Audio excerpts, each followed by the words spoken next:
Hola, ¿qué tal? ¿Cómo están? Dios les bendiga. Dios los guarde donde quiera que estén. Vamos a ver nuestro último resumen número 8. Ya con esto nosotros culminamos la materia de alabanza y adoración. Sabemos que Dios nos habló a través de esta materia también. Es de suma importancia poder aprender acerca de lo que es la alabanza, la adoración, qué tan importante es, qué tan efectiva es para nuestras vidas, ya que es una herramienta que nos ayuda para nuestro crecimiento espiritual, el aprender a diferenciar lo que es la música, lo que es la alabanza, la adoración, cómo deben de prepararse los líderes para poder tomar su lugar como lo que fueron llamados ser ministros de Dios. Y en esta hora nosotros vamos a ver dos clases más, y estas son las últimas, la 21 y la 22. Y en esta clase vamos a ver la función de un sacerdote, con obviamente referente a la alabanza, cómo deben de ministrar. Y uno de los ejemplos que nos pone es Jesús.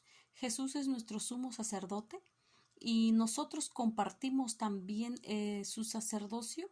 Cada uno de los creyentes, cada persona que acepta a Jesucristo, también es un sacerdote para Dios. Nosotros somos sacerdotes para Dios. Sabemos cuál es nuestra función para agradarle a Él, servirle a nuestro Dios. Entonces es importante de que también veamos nosotros cuáles son las funciones de este sacerdote, ¿sí? ¿Qué es lo que hacían? Uno de los ejemplos que nos dan era, por ejemplo, David. David fue rey, pero también operó como sacerdote. Él estableció el tabernáculo, trajo de regreso el arca, estableció sacrificios de alabanza. Es un sacrificio que nosotros estamos haciendo, sacrificio de alabanza. Y un sacerdote, ¿cuáles eran las funciones de este sacerdote? Por ejemplo, Aarón. Aarón fue llamado al sacerdocio, no solamente él, sino sus hijos. Por ejemplo, Aarón fue sumo sacerdote, sus hijos fueron sacerdotes. ¿Y qué hace un sumo sacerdote? ¿Cuál es la diferencia entre estos dos, el sumo sacerdote y el sacerdote? En el tabernáculo había un lugar santo, lo que es el atrio, lugar santo y lugar santísimo. Únicamente el sumo sacerdote podría entrar, entraba al lugar santísimo, ¿sí? Y él, en este caso, era Aarón. Entonces, para llevar lo que es, podemos decir, el pecado de las personas, ¿sí? El sacrificio para poder tener una remisión de nuestros pecados, ¿sí? Estamos hablando cómo trabajaban, ¿sí? Lo que es la familia de Aarón, ¿no? El sacerdote arónico, podemos decir nosotros. En Levítico nos habla mucho acerca de esto. Sí, Levítico capítulo 21, del 17 al 21, ustedes lo pueden leer detenidamente en casa. Habla acerca de, a través de las generaciones de los descendientes que tuvo, ¿sí? Y estaba pidiendo generaciones sin defecto, en lo que habla en esta cita. Entonces, el sacerdote, este, vemos nosotros que era una perfección requerida. Ningún hombre de la descendencia del sacerdote Aarón que tenga algún defecto podría presentar las ofrendas quemadas a Jehová. Tiene defecto, sí, no se acercará a ofrecer el pan de su Dios mientras los sacerdotes estaban haciendo una ofrenda. Era una imagen terrenal o tipo de Jesús. Jesús fue perfecto y siempre fue considerado perfecto, ya que nadie que tuviera defecto podría cumplir aquella imagen. Otro de los puntos también es la vestimenta. La vestimenta de los sacerdotes eran distintas de la de cualquier persona, podemos decirlo. Incluso cuando no estaban ministrando, Dios dio instrucciones definidas en cuanto a lo que ellos debían de vestir. Cada pieza de la vestimenta era un tipo de la relación con Dios. O sea, no era cualquier tela, no era cualquier forma como ellos querían. Por ejemplo, la tela que usaban era de lino, ¿sí? El lino representa la justicia y nosotros somos la justicia de Dios. Segunda de Corintios 5:21 dice que nosotros somos justicia de Dios en Cristo Jesús. Entonces, también todo eso tenía que ver, ¿sí? No podían usar lana porque la lana hace que uno transpire y el sudor es un símbolo de la maldición y del esfuerzo propio. La lana nunca puede ser limpiada a profundidad. Eran requisitos un poco estrictos, ¿no? Mas, sin embargo, ellos lo llevaban a cabo, la familia de Aarón, ¿sí? También vemos lo que es la descripción de las funciones, qué es lo que ellos hacían. El sacerdote mantenía ardiendo el fuego del sacrificio, ¿sí? Los sacerdotes tenían que mantener ese fuego ardiendo, ¿sí? En el altar para ofrecer el sacrificio. El fuego ha de arder permanentemente en el altar. No se debe apagar ese fuego.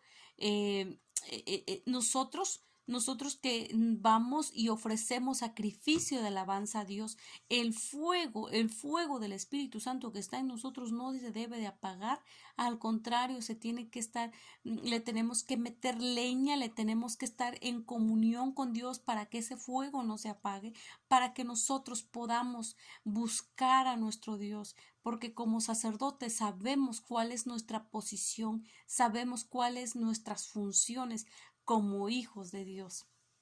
Algo que Pablo instruyó a Timoteo que avivara, dice, el fuego que está en ti, avívalo cada día, no lo apagues. Y eso es lo que pasa con muchos cristianos hoy en día que mueren espiritualmente porque no hay una conexión con Dios, no hay ese hambre por querer estar cerca de Dios, ya sea en ayuno, en oración, meditando la palabra, y lentamente nos vamos muriendo, vamos apagando ese fuego. Entonces nosotros como sacerdotes de Dios, que nosotros también somos parte del sacerdocio como hijos de Dios, debemos de estar avivando el fuego constantemente, el fuego de Dios, el fuego del Espíritu Santo. Segunda de Timoteo dice 1:6.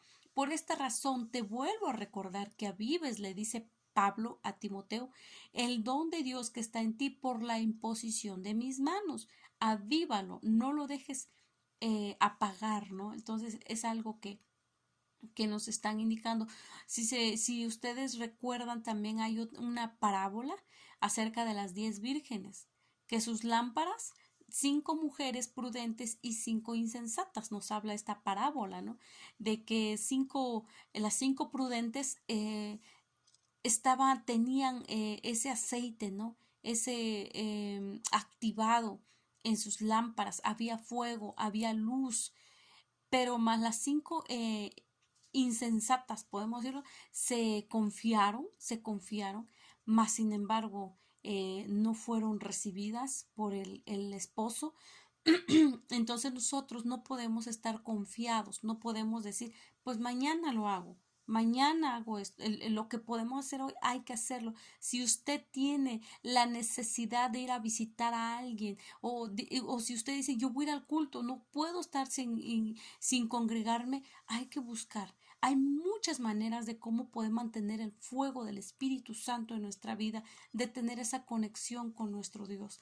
Otra de las funciones que hacía el sacerdote era que ellos apartaban la ceniza de lo que se estaba quemando, separaban, si tenían que apartar las cenizas del altar. Pero ¿por qué habla de las cenizas? En Levítico capítulo 6, 10 y 11 dice: el sacerdote se pondrá su vestimenta de lino y vestirá pantalones de lino sobre su cuerpo. Cuando el fuego haya consumido el holocausto, él apartará las cenizas de encima del altar y las pondrá a un lado del altar.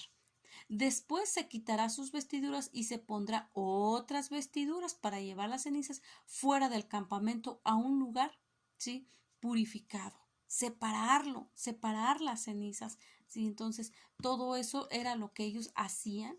El fuego Sí, tenían que separar, eran otra de las funciones que hacían. También ellos ofrecían sacrificio.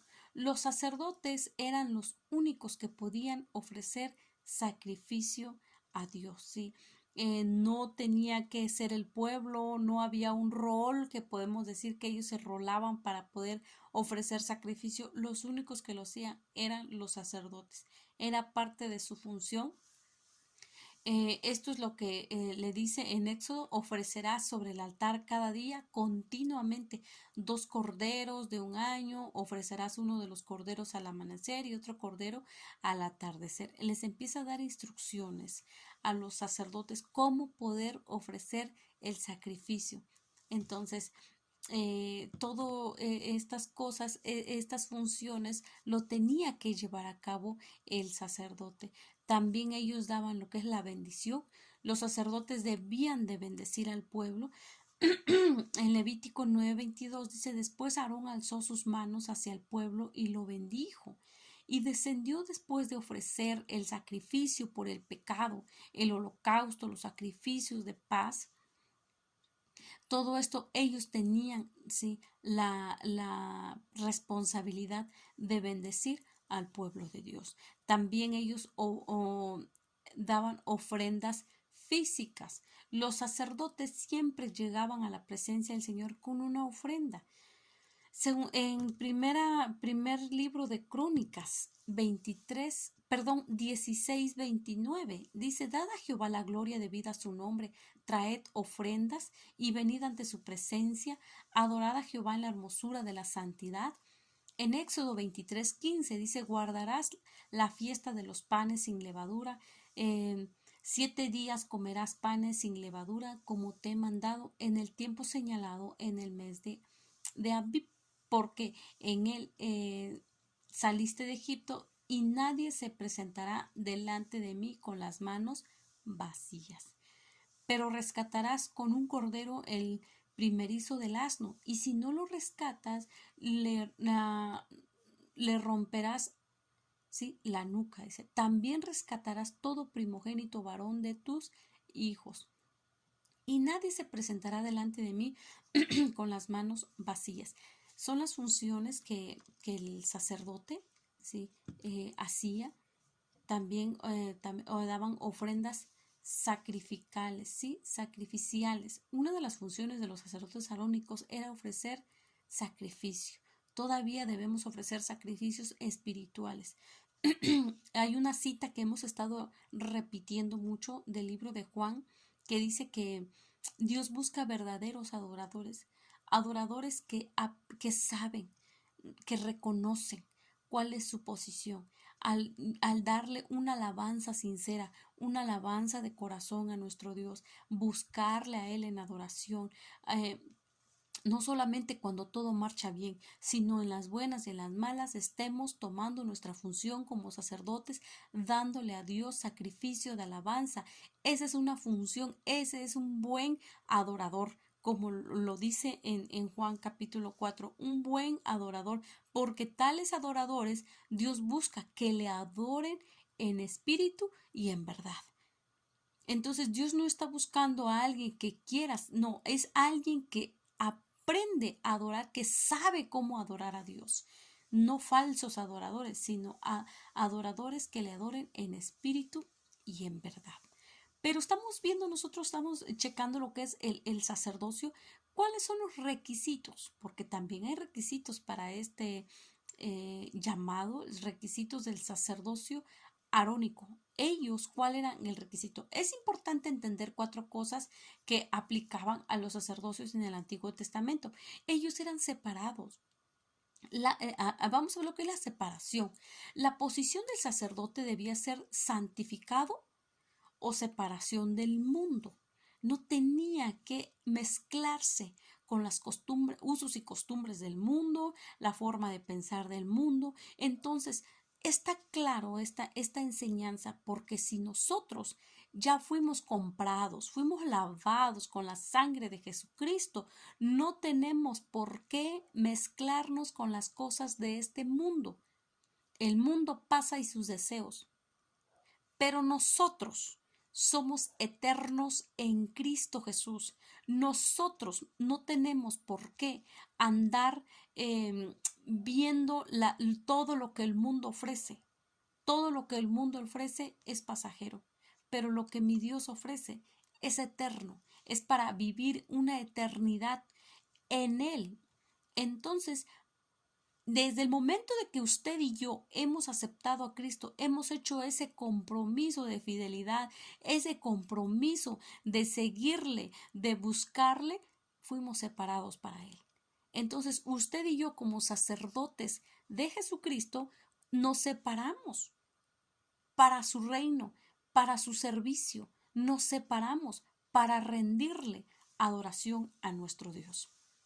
En Éxodo 19:22 dice, santifíquense también los sacerdotes que se acercan a Jehová, no sea que Jehová acometa contra ellos.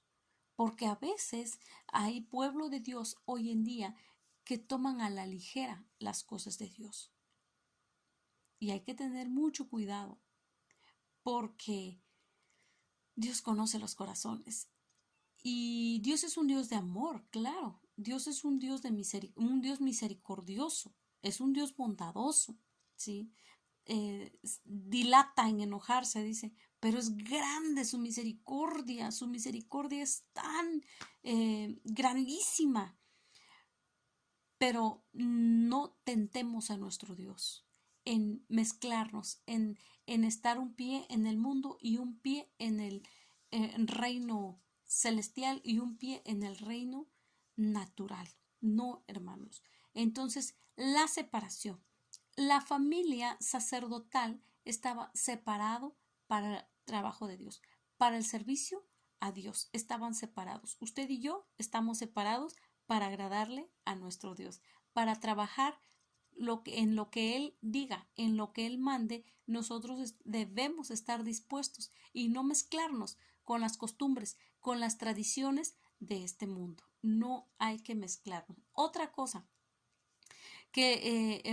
otro requisito es que deben de ser santos. Los sacerdotes deben de congregarse al Señor, santos, deben ser completos. La santidad.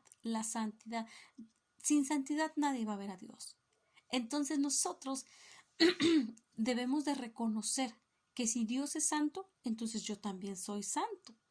Yo también vivo en santidad. Yo también debo de actuar, de caminar, pensar, ¿sí? Pensar como lo que soy, santos en Cristo Jesús. Debemos de vivir en santidad con nuestro Dios día a día.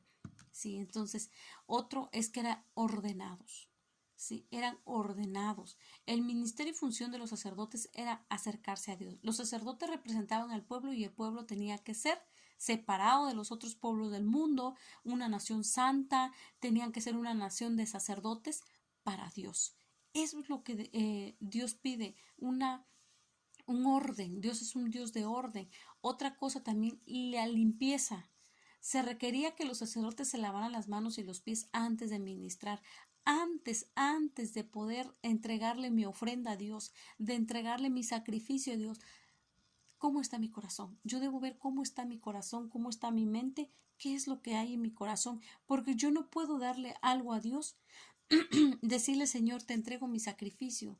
Si te entrego mi sacrificio de alabanza cuando en mi corazón no está bien delante de Dios, entonces yo tengo que echarme una miradita. Debe de haber limpieza. Lo que Dios quiere es que el sacerdote esté limpio, sí, esté limpio delante de Dios. No estamos hablando de una perfección, porque dice la Biblia que vamos a llegar a la estatura del varón perfecto, pero ¿cuándo lo vamos a llegar a hacer? ¿Cuándo lo vamos a llegar a hacer?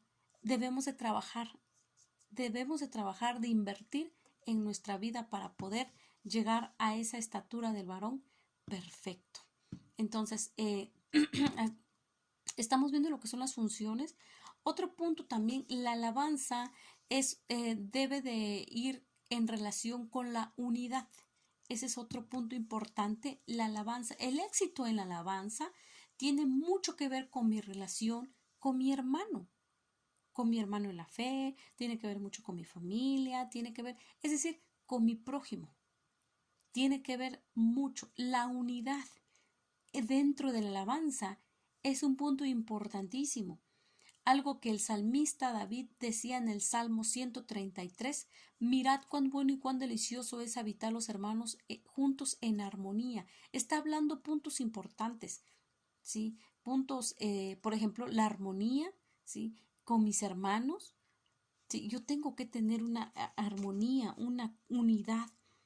Dentro de mi adoración con Dios, yo tengo que estar en unidad, en una misma mente, en un mismo sentir, en un mismo espíritu, con mi Dios, y también tengo que estar en unidad con mi prójimo, ¿sí?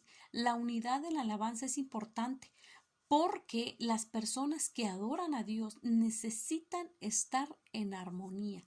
Nuestro Señor Jesús dijo en el libro de Mateo 18:20 que si hubieran dos o tres en su nombre, dice, ¿sí? Uno, dos o tres, pero que haya unidad, Él estaría ahí.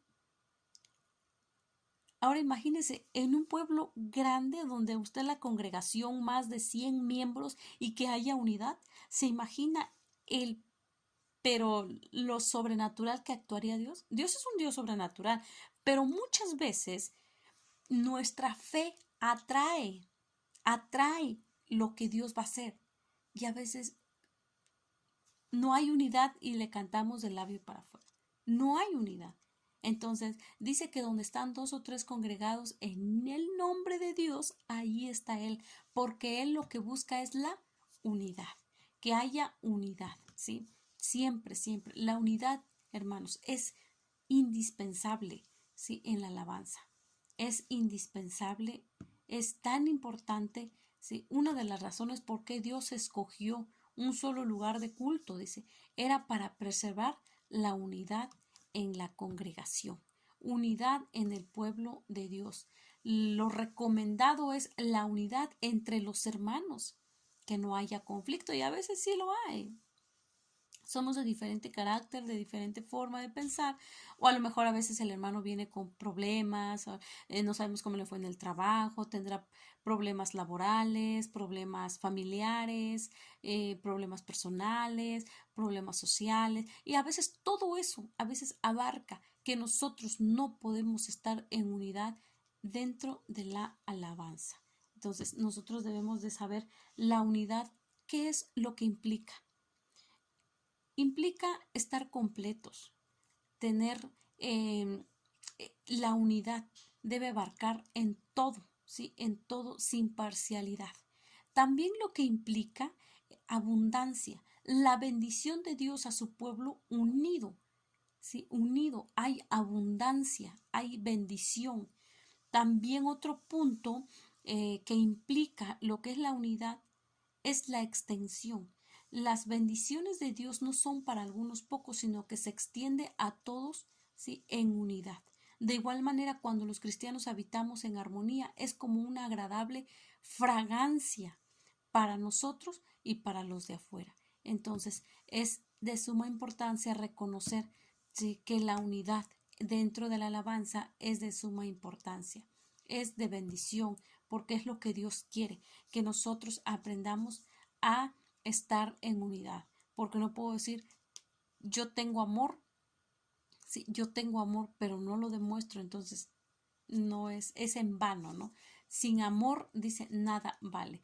Cantar, dice, la palabra de Dios, sí, nos guarda del error. Cuando nosotros cantamos a Dios, cuando nosotros de nuestros labios sale palabras de adoración, de canto, de nuestro corazón, estamos apartándonos del error.